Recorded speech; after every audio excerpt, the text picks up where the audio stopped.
We'll say thanks to Robert, and we'll talk now to Mark Speed, who's the author of Apocalypse Later, a guide to the end of the world. Mark, thanks for joining us. You're not a believer, right? No, absolutely not. The Christians alone have predicted the end of the world 3,500 times. So who's to believe what?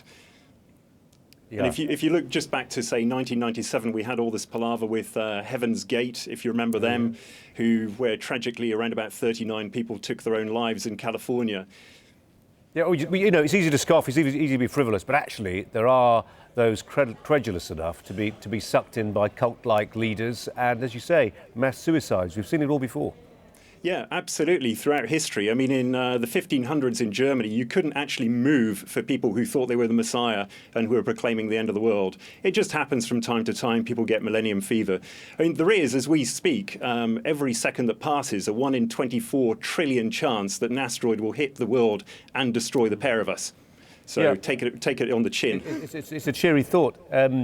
Actually, I mean, talking about science, I mean, legitimate science, it is true to say that the world will come to an end. We can predict when it's going to happen. The sun will eventually go supernova. It will keep on growing until we are all, or our successors, are all burned to cinders. Yeah, that's right. You've got about 4.5 billion years until that happens. But, I'm sure we'll manage to destroy ourselves before then.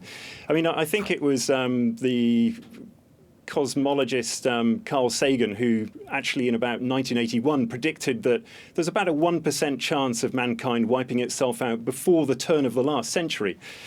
So if a guy like that gets the science wrong, well... When you write a book entitled A Guide to the End of the World, who's buying it?